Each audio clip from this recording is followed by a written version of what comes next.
What is up everybody, मेरा नाम है किशोर और आई होप कि आप लोगों को ये वन पीस का वीडियो अच्छा लगे। शायद ये वन पीस का मेरा सबसे बड़ा वीडियो होने वाला है, बट इसमें कुछ ऐसी चीज़ें हैं जो कि आपको बहुत ही सारी चीज़ें एक्सप्लेन करेगी वन पीस के बारे में, आगे आने वाले सागास के बारे में और लिटरली इस बारे में कि क्या होने वाला है इसके आगे। आई होप आप लोगों को ये थ्योरी पसंद आएगी। पहले ही बता दूं, मेरी आवाज़ थोड़ी सी आपको अजीब लग सकती है क्योंकि मेरा थोड़ा सा गला ख़राब है, नाक हल्की सी बंद है। मैं जितना हो सके इसको एडिटिंग में फिक्स करने की कोशिश करूंगा। सो आई होप तुम लोगों को ये वीडियो पसंद आए। वीडियो अगर पसंद आएगा एक लाइक ज़रूर कर देना, सब्सक्राइब तुम वीडियो देखने के बाद भी कर सकते हो। So without wasting any time let's get started. So जब से वन पीस का चैप्टर 1053 रिलीज़ हुआ है उसके बाद से ही लोगों के बीच में एक थोड़ा सा इधर उधर सा हो गया है। मतलब लोग सोच रहे हैं कि कहीं ओडा रश तो नहीं कर रहा है एंडिंग की तरफ, कहीं बहुत ही लेजी तरीके से तो नहीं लिख रहा है। लेकिन सच बताऊं, ये सब कुछ वैसा नहीं है जैसे तुम सोच रहे हो। दरअसल ये सब कुछ एक सेटअप है जो कि फाइनल वॉर के लिए सेटअप हो रहा है इस वक्त में। मैं आगे एक्सप्लेन करता हूँ इस चीज़ को कैसे, वो अपन देखते हैं। लेकिन पहले देख लेते हैं कुछ लोगों के ओपिनियंस को, अभी क्या बोल रहे हैं।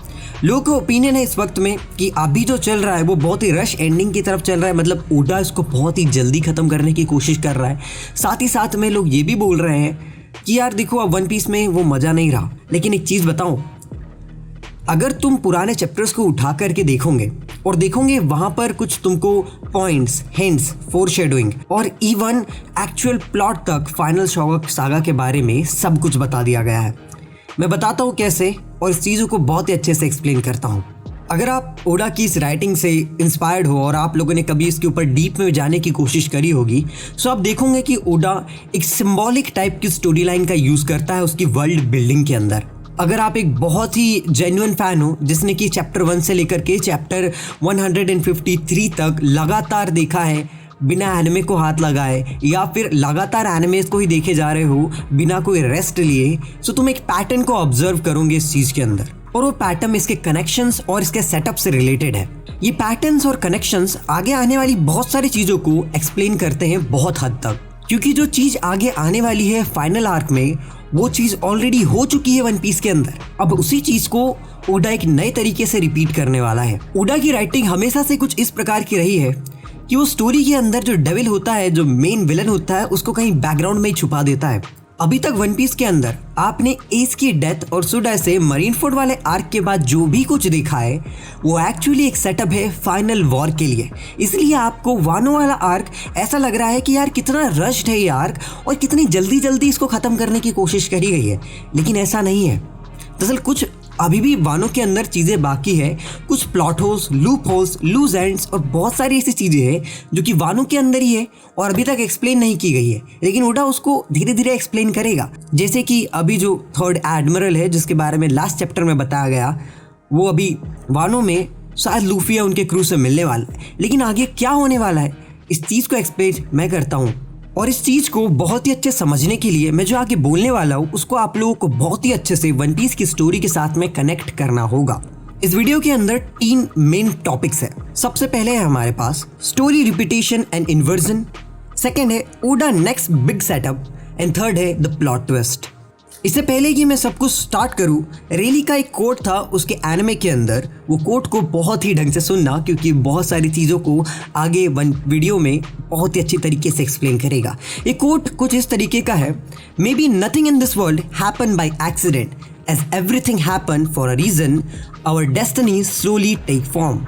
ये लाइन डार्क किंग रेली ने बोला था सागा बॉडी वाले आर्क में।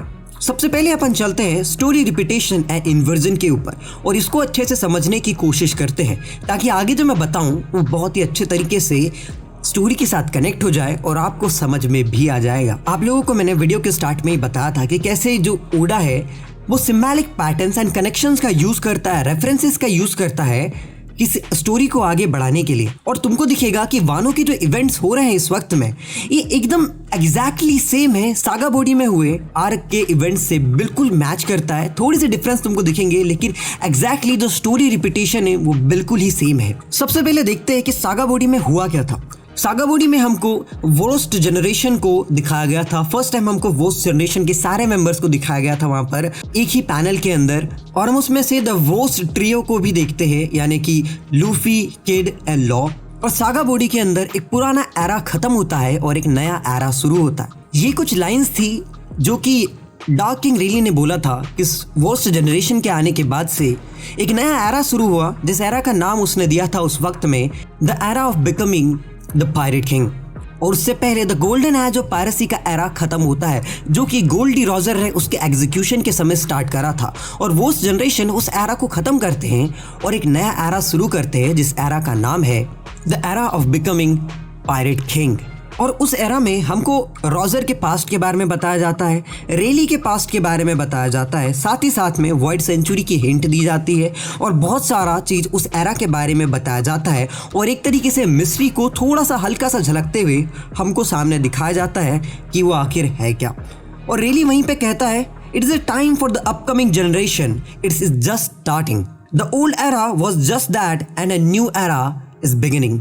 और वहीं पर अगर तुम वानो के आर्क के अंदर देखोगे तो तुम देखोगे हमको रोजर के पास्ट के बारे में फिर से बताया जाता है। स्टोरी को पास्ट में वहीं से कंटिन्यू करा जाता है जहां पर सागा बॉडी में छोड़ा गया था। सागा बॉडी में आप सिर्फ पास्ट में स्टार्टिंग को देखते हो और वानो में आकर के आप डायरेक्ट उस पास्ट की एंडिंग को देखते हो। सागा बॉडी के अंदर वर्स्ट जनरेशन के बहुत सारे मेंबर्स को दिखाया गया था। कुछ मेंबर्स आगे जा करके वर्स्ट जनरेशन के मेंबर्स नहीं रहे और कुछ और ही बन गए। वहीं पर सागा बॉडी के अंदर भी हमको एक और चीज़ थी जो कि थी वर्स्ट जनरेशन ट्रायो, यानी कि लूफी, किड एंड लॉ। वहीं पर वानो के अंदर भी हमको वर्स्ट जनरेशन के मेंबर्स दिखाए जाते हैं, लेकिन वहाँ पे मैंने जैसे कि बोला कुछ मेंबर्स कुछ और बन गए वर्स्ट जनरेशन के अलावा, लेकिन वो 3 वर्स्ट जनरेशन के मेंबर वैसे ही थे जैसे कि सागा बॉडी में था, लूफी, किड एंड लॉ। जब सागा बॉडी शुरू होती है और शुरू ऐसे ही कि जब टाइम स्किप शुरू होता है तब हमको एक नए जनरेशन के बारे में बताया जाता है, मतलब कि उसी को नाम को जो मैंने नाम इस वक्त बताया the era of becoming the pirate king, उसी के नाम को थोड़ा सा चेंज करके वो एक नया एरा या शुरू ऐसे एरा का एक पार्ट के बारे में बताते हैं, the era of fake smiles. यहाँ पे जो स्माइल्स है दरअसल रेफरेंस है वो स्माइल्स डेविल फ्रूट का, जो कि लोगों को हंसने के लिए मजबूर कर देता है अगर उनका डेविल फ्रूट उनके अंदर जाने के बाद फेल हो जाए तो। और वानो में आकर के जो फेक स्माइल का एरा होता है वो पूरी तरीके से खत्म हो जाता है और वानो के अंदर वो एक नया एरा शुरू करते हैं, द रियल स्माइल एरा। दरअसल इस एरा के अंदर full of Joy and a boy full of freedom के बारे में बात करी गई है।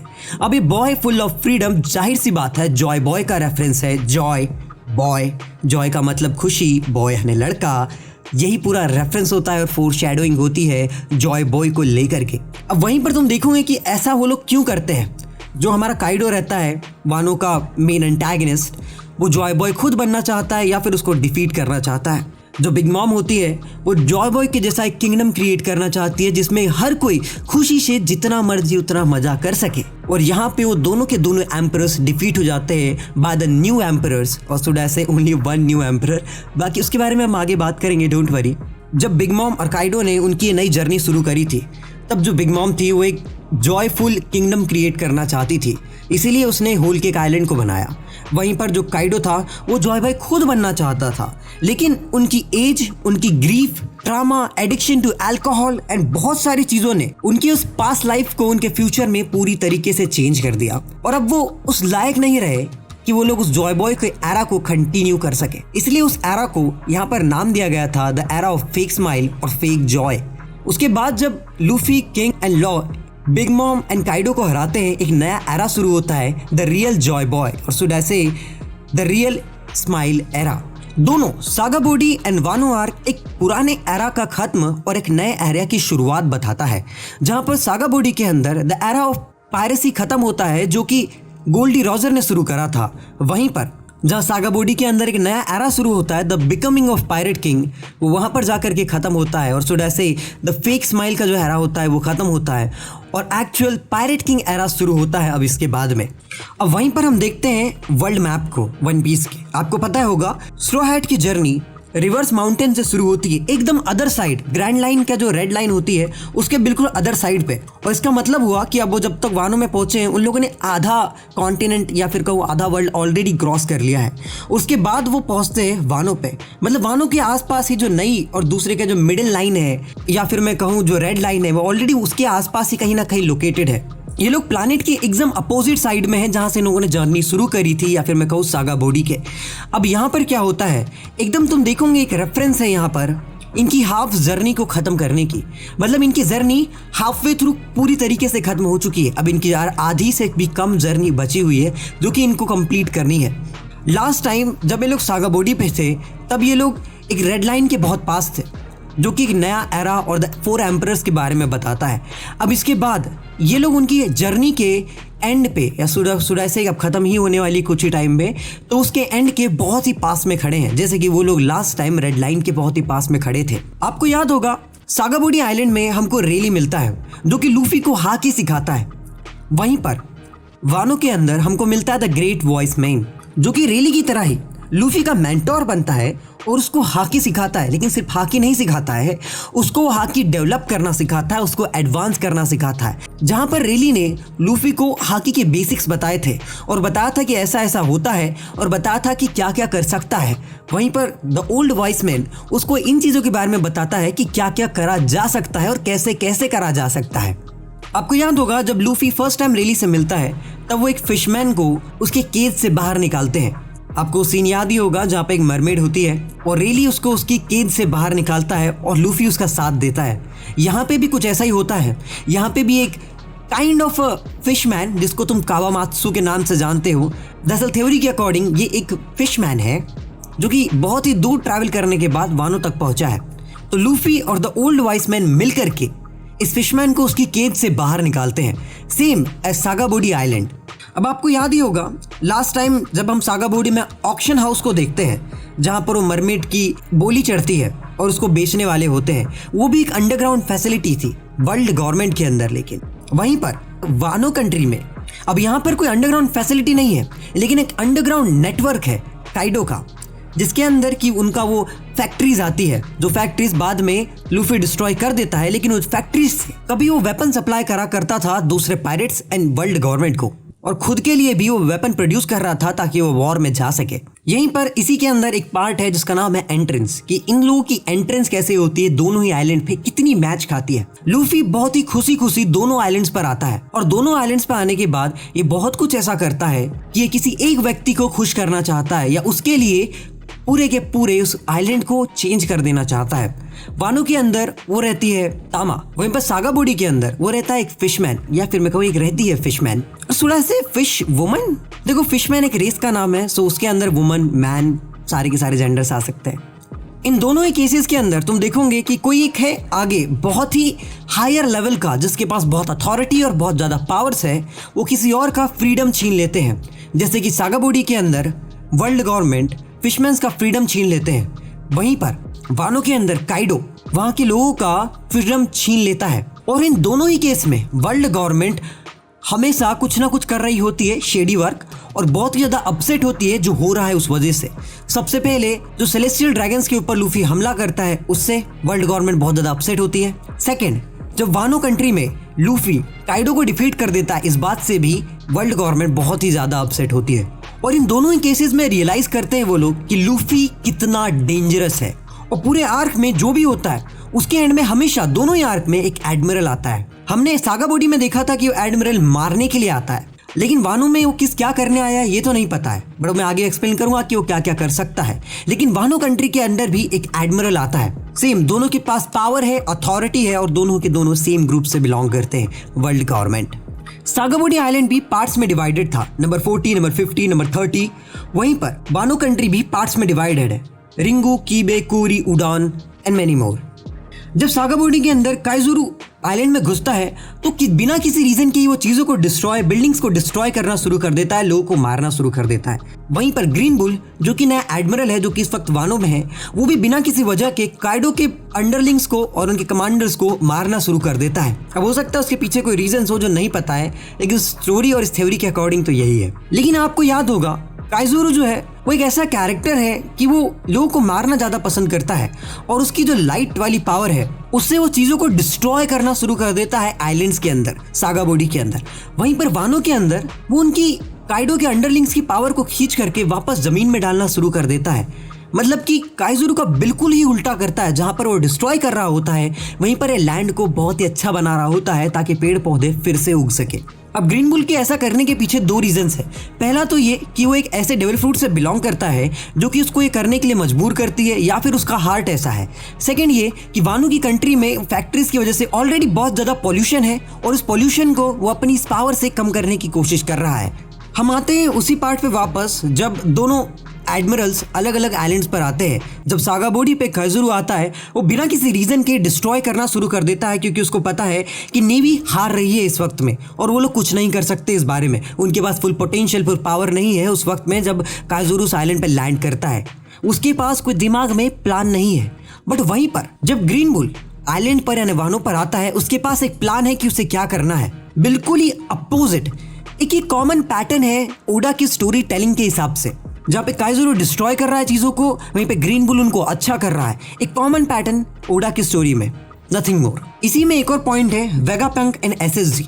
इन दोनों ही आर्क में वेगापंक और एसएसजी के बारे में मेंशन करा गया है। इन दोनों ही आर्क के बारे में वेगापंक की कोई मशीन या फिर कोई नया क्रिएशन के बारे में बात करी जाती है, जहां पर फर्स्ट टाइम जब हमको एसएसजी दिखता है सागाबोडी आइलैंड के तुरंत बाद, और जहां पे एसएसजी की बस एक्सपेरिमेंट हो रहा होता है सागाबोडी आइलैंड पे।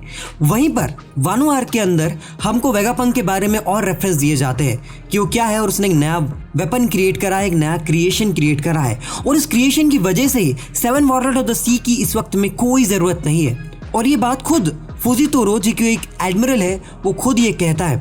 जहां पर शायद जो वॉर मशीन्स है या फिर वॉरशिप्स है वो एक्चुअली वेगापंक की नई क्रिएशन हो सकती है, जो कि वानो के लास्ट चैप्टर में बताया गया था कि वॉर मशीन्स और या फिर मैं कहूँ वॉरशिप्स अभी तक वानो तक पहुंचे नहीं है। सो ये सब तो बात हो गई उसके कनेक्शंस को लेकर के, उसके रेफरेंसेस को लेकर के, और कैसे ये दोनों की दोनों आइलैंड की story as a setup feel होती है। तो अब ओडा का नेक्स्ट बिग सेटअप क्या है? ओडाज नेक्स्ट बिग सेटअप। देखो, अगर तुम रिवोल्यूशनरी आर्मी की तरफ थोड़ा सा फोकस डालोगे पिछले कुछ चैप्टर्स में, कुछ एनिमे चैप्टर्स में या एपिसोड्स में, तो तुम देखोगे कि ओडा एक हिंट दिए जा रहा है बार बार एक चीज के बारे में, द मरीनफोर्ड आर्क। बार बार हम लोग उसी से अंदाजा लगा पाते हैं कि होने क्या वाला है। मरीनफोर्ड आर्क में आपको याद होगा एस की डेथ हो जाती है, उसको किडनैप कर लिया जाता है और सुडा से उसका एग्जीक्यूशन होने वाला होता है। अब जब उसका एग्जीक्यूशन होने वाला होता है तब आपको याद होगा क्या हुआ था। लूफी एक तरीके से हार ही गया था, चाहे उसने लास्ट में उसको एग्जीक्यूशन होने से तो बचा लिया, बट स्टिल एस की डेथ हो गई, वो मर गया, राइट। फिर वहीं पे हमको पता है कि एक हिंट मिलती है जो कि ओडा ने हमको बार बार दी है कि लूफी का थर्ड ब्रदर किडनैप हो गया है, या फिर उसके बारे में कोई इन्फॉर्मेशन नहीं है इवन रिवोल्यूशनरी आर्मी को भी। इस सीन को आपको याद होगा मांगा और एनिमे के अंदर यहाँ पे बताया जाता है कि ग्रैंड लाइन में एक बहुत बड़ी वॉर हुई है, और इस वॉर ये एक वॉर एक ट्रिगर बन गई है आगे अपकमिंग फ्यूचर को लेकर के। और तुमको जो हैट अपसाइड डाउन दिख रही है, दरअसल ये उल्टी स्माइल है। अच्छे से देखो, ओडा का वही पुराना कॉमन रेफरेंस ऑफ सिंबलाइजेशन। ये एक ऐसा क्लू है जो कि बहुत बड़ा है लेकिन इतना छोटा है कि बहुत जल्दी लोग इसके बारे में भूल गए। हम लोग अभी ऐसी एक और सिचुएशन पे है वानो कंट्री के अंदर, वानो वाले आर्क के अंदर। बहुत सारी चीजें रिवेरीज के अंदर हुए हैं, साथ ही साथ पीछे में बहुत सारी चीजें चल रही है, और एक बार फिर से लूफी के एक ब्रदर को शायद किडनैप कर लिया गया है, या फिर वो वर्ल्ड गवर्नमेंट की वजह से मिसिंग है। और बैकग्राउंड में और भी चीजें हो रही है, जैसे कि रिवोल्यूशनरी आर्मी का अटैक करने की कोशिश करना, ब्लैकबीयर्ड का एक नया प्लान करना जिसके बारे में सिर्फ हिंट दी गई है पिछले कुछ चैप्टर्स और एनिमे एपिसोड्स के अंदर। और वहीं पे लास्ट जो चैप्टर था 10 एंड 53, वहां पे जो ग्रीन बुल एडमिरल है वो एक नई हिंट देता है और थोड़ा से एक लाइन देता है जहां पे बोलता है, well we Marines aren't in such a good mood, especially since the rest of the world is in real mess।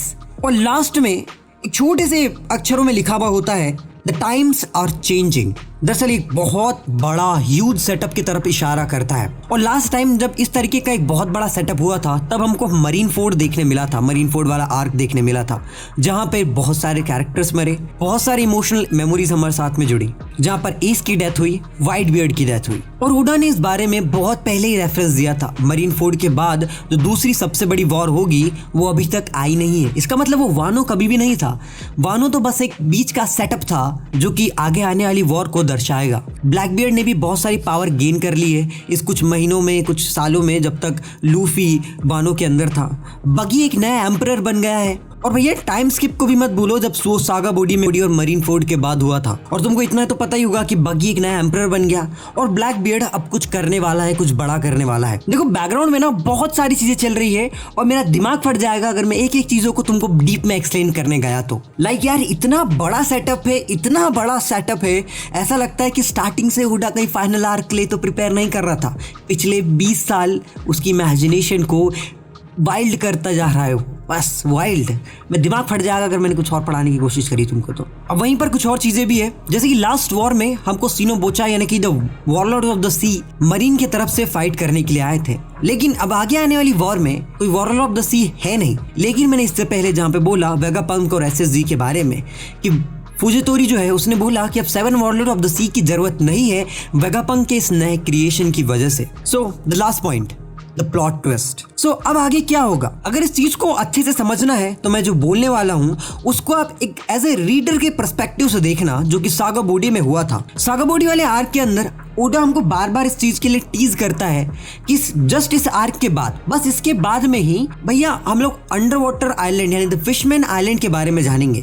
और बस सागा बॉडी के बाद में ही हमको फिशमैन आइलैंड के बारे में पता चलने वाला है, बस उसके तुरंत बाद। लेकिन एज ए रीडर हम लोग एक्सपेक्ट कर रहे थे कि हम सागा बॉडी के बाद फिशमैन आइलैंड वाला आर्क देखेंगे जो कि बहुत एपिक होगा, बहुत मज़ा आएगा उसमें। और ओडा ने सबकी एक्सेप्टेशन को ऐसा चूरम चूर करा, ऐसा तोड़ा कि हमको मरीन फोर्ड देखने मिला, जो कि रीडर बिल्कुल एक्सेप्ट नहीं कर रहे थे, बिल्कुल उन्होंने सोचा तक नहीं था। रीडर्स के लिए बहुत ही ज़्यादा शॉकिंग बात थी। अगर तुमको याद होगा कि होता क्या है, मरीन फोर्ड के होने से पहले वो लोग फिशमैन आइलैंड पे बस तुरंत जाने ही वाले होते हैं। वहाँ पे बोला जाता है कि बस 3 दिन और रेली शिप की कोटिंग को कंप्लीट कर ले, फिर उसके बाद हम कहाँ पे जा सकते हैं, फिशमैन आइलैंड पे। लेकिन बस ये चीज आखिरी लाइन होती है उस आर्क से और एक बिल्कुल ही नई चीज शुरू हो जाती है, जहाँ पर काइजोरू आ जाता है, कुमा आ जाता है और सारे के सारे क्रू मेंबर्स अलग अलग जगहों पे चले जाते हैं और एक तरीके से उनका पावर अप्स होते हैं वहाँ पर, और एक तरीके से उस जगह पे वो लोग हार जाते हैं। रिमेम्बर वो लोग क्या करते हैं, वहाँ पे हार जाते हैं एडमिरल के आने के बाद में। उनका फिशमैन आइलैंड पे जाने का सपना टूट जाता है और मरीन फोर्ड शुरू हो जाता है। फिर वहां से उस वक्त में स्टोरी इतनी स्पीड से नहीं चल रही थी, बड़ी स्लो चल रही थी, बड़ी स्लो पेस में थी, जहाँ पे रेली बात कर रहा है, बड़ा आराम है। लेकिन इतना फास्ट चेंज आया वहाँ पर जब एकदम से एडमिरल आता है। एडमिरल आया वहाँ पे इतनी फास्ट, इतनी अब्सर्ड, इतनी ब्रुटैलिटी और इतना सब कुछ एकदम से चेंज हुआ कि हम इतने शॉक थे कि वो चैप्टर उस वक्त में one of the best chapter था, क्योंकि वो किसी ने भी एक्सेप्ट नहीं करा था कि ये आगे होने वाला है। और इस वक्त चैप्टर 1053 के आगे आने वाला जो चैप्टर है वो बिल्कुल कुछ इसी तरीके से रेफरेंस देगा हमको आगे आने वाले चीजों के बारे में। इस वक्त में वन पीस का जो चैप्टर 1053 है, इसके बाद आने वाले अगले 15 चैप्टर वन पीस के पूरे फ्यूचर को ही डिसाइड कर देंगे कि क्या होने वाला है। दरअसल वो चैप्टर इतने फास्ट हो गए, इतने अब्सर्ड हो गए, इतने ब्रुटैलिटी होगी उनके अंदर कि आप बोलोगे there was the one of the best chapter जो कि तुमने वन पीस के अंदर देखे हैं, क्योंकि वो इतने फास्ट चेंज हो गए और इतने जल्दी उसमें चीजें आगे बढ़ेगी कि तुम सोचेंगे यार कितना फास्ट पेस चल रहा है। फिर स्टोरी एकदम से स्लो हो जाएगी और हमको एक नई चीज के बारे में पता चलेगा जो कि सब कुछ रोक देगा। जैसे कि आपको पता है कि एस की डेथ के बाद चीजें स्लो हो जाती है, सेम ऐसा ही होगा यहाँ पर। लेकिन यहाँ पे किसकी डेथ होगी और वो अनएक्सपेक्टेड चीज क्या है, इसके बारे में हम लोग बात करते हैं थोड़ी देर से। अब आगे जो मैं बोलने वाला हूँ इस चीज को बहुत ही ध्यान से सुनना। Oda love of colours and architects. सबसे पहले आपको याद होगा कि कैसे काइजोरू जोरो को बस मारने ही वाला होता है एंड देन सडनली वहां पे डार्क किंग रेली आ जाता है, जहाँ पे काइजोरू की पावर लाइट, डार्क किंग रेली की पावर ब्लैक और जोरो का कलर ग्रीन, उसके बालों का अब यहाँ पर तुमको 2 चीजों के ऊपर फोकस करना है, the light and the dark. अब यहाँ पर डार्क डार्कनेस को रिप्रेजेंट कर रहा था, लेकिन इस वक्त में वन पीस के अंदर उस वक्त में वो होप को रिप्रेजेंट कर रहा था। वहीं पर लाइट जो कि ऐसे तो नॉर्मली होप को रिप्रेजेंट करता है, वहां पर डार्कनेस को रिप्रेजेंट कर रहा था। अब आगे तुम अगर ग्रीन बुल की चीजों को देखोगे, ग्रीन बुल जो कि एडमिरल है, जो कि वानो में आया है, तो ग्रीन कलर क्या क्या चीजों को रिप्रेजेंट करता है, नेचर, ग्रोथ, अर्थ, स्ट्रेंथ और लाइफ एंड डेथ एक्चुअली। और साथ ही साथ ग्रिम रीपर को भी रिप्रेजेंट करता है। जो ग्रीन कलर होता है वो बहुत सारी चीजों का मतलब रखता है, जैसे कि अगर सिंबॉलिक वे में देखिए अगर ओडा के हिसाब से, तो बहुत सारी चीजें बताता है, जैसे कि the colour red actually green है ना। उसके बाद बताता है the God of war, the real God, durability, और साथ में the element of plants and fire. अब आपको याद होगा कि जो मरीनफोर्ड आर्क था उसके बाद एक मूवी रिलीज होती है जिसका नाम रहता है स्टैम्पेड। मैं नाम शायद थोड़ा गलत प्रोनाउंस कर रहा हूँ, देख लेना। यहाँ पर रोजर के पास्ट के बारे में बताया जाता है, उनका लाफ्टेल के ऊपर ट्रैवल के बारे में बताया जाता है। और इसी टाइम में मांगा के अंदर भी कुछ हो रहा होता है, जहाँ पर एक चीज होती है, वॉर चल रही है मरीनफोर्ड के अंदर। ये सेम टाइम की उसी के आसपास रिलीज हुई थी और उस वक्त में वॉर चल रही है। और वहां पर उस वॉर को आकर के एक चीज रोकती है जिसका नाम रहता है शैंक्स।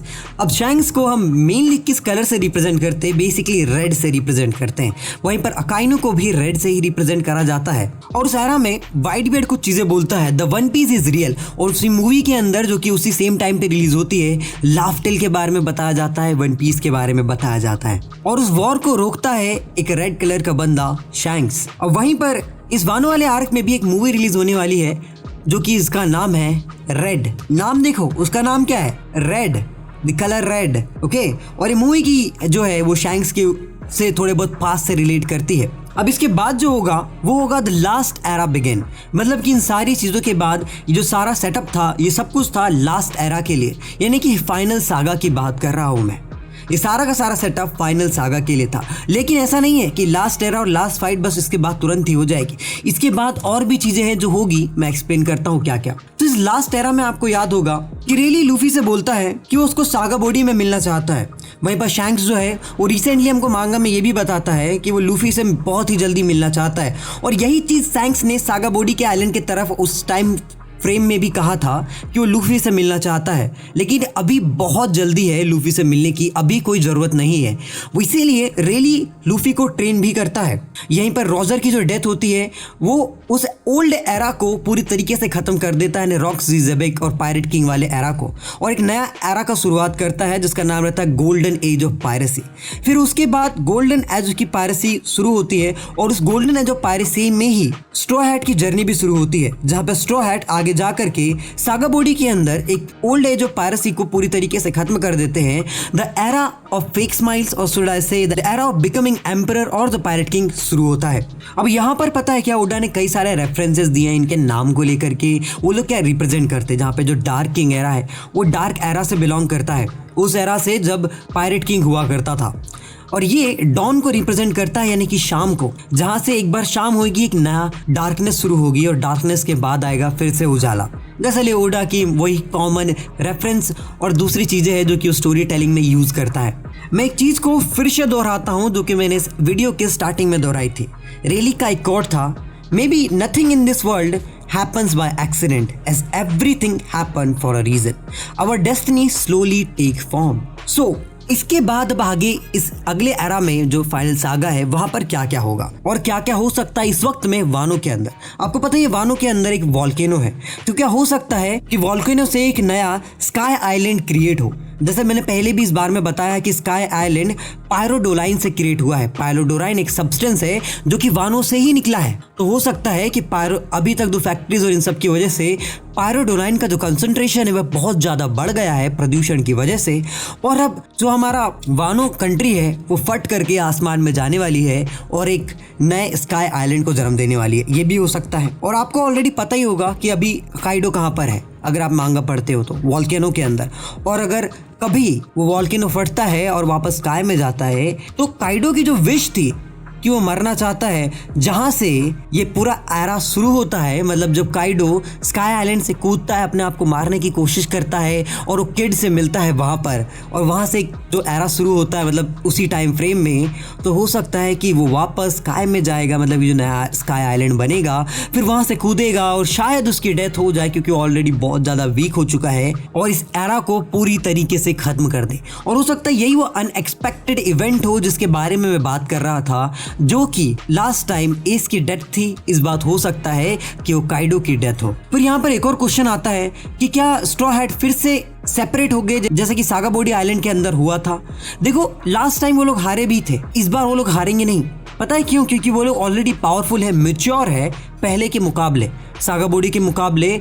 जोरो जैसे कैरेक्टर, सांजी जैसे कैरेक्टर और इवन लूफी भी कभी कभी मैच्योर हो जाता है। लेकिन फिर भी यहाँ पे क्वेश्चन है और इसके बाद मैं बोल सकता हूँ, इसके बाद हमको तुरंत देखने मिलेगा इल्बाफ वाला आर्क, जहां पर हमको मेनली एक सबसे अनडेवलप्ड कैरेक्टर वन पीस के स्ट्रॉ हैट के क्रू के अंदर उसके बारे में और उसके कैरेक्टर को डेवलप करा जाए।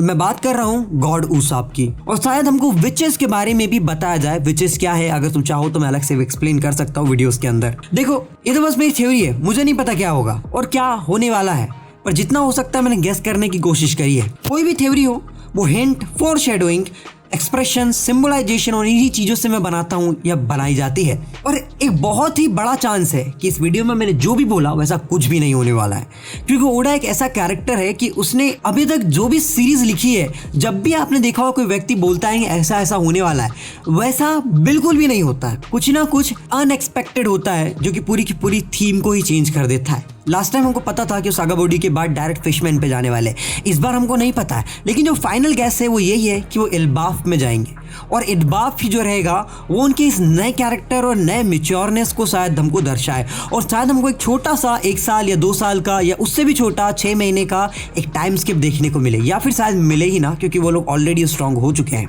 और पूरा का पूरा टाइम स्किप उनको स्ट्रांग बनाने के लिए था ताकि वो नए एरा में कुछ कर सके, लेकिन वो एम्परर्स बन चुके हैं। एक एम्परर्स का क्रू बहुत ज़्यादा स्ट्रांग होता है, लेकिन फिर भी वो इतने स्ट्रांग नहीं है कि वर्ल्ड गवर्नमेंट जैसी चीज़ों से अभी भी लड़ सके। पहले ही बता दिया मैंने वीडियो में कि जो भी होगा वो बहुत ही अनएक्सपेक्टेड होगा, कुछ भी हो सकता है। ये मेरी थ्योरी थी। इस थ्योरी को दिया है एक रेडिट यूजर जिसका नाम है जगार्स उचिहा। इसने 2 दिन पहले ये थ्योरी दी थी। मैं इसके पहले बहुत अच्छे से वीडियो बनाने वाला था। इस थ्योरी को मैंने जितना हो सके उतने अच्छे से मैंने हिंदी में एक्सप्लेन करने की कोशिश करी है, और कुछ इस थ्योरी के जो उसने लिखी थी उसके कुछ लूज होल्स और कुछ ऐसी बातें जो कि वो नहीं बता पाया या एक्सप्लेन नहीं कर पाया, उनको भी बहुत अच्छे तरीके से मैंने एक्सप्लेन करा है। तुम लोग चाहो तो इसका ओरिजिनल पोस्ट नीचे कमेंट में या फिर डिस्क्रिप्शन में होगा, जाकर के खुद ही चेकआउट कर सकते हो और इस बंदे को अप्रिशिएट कर सकते हो कि इसने इतनी मेहनत से इतनी लंबी एक थ्योरी लिखी। आई होप तुम लोगों को वीडियो पसंद आया होगा। मैं मिलता हूँ किसी नए वीडियो में किसी नए टॉपिक के साथ, तब तक के लिए बाय बाय।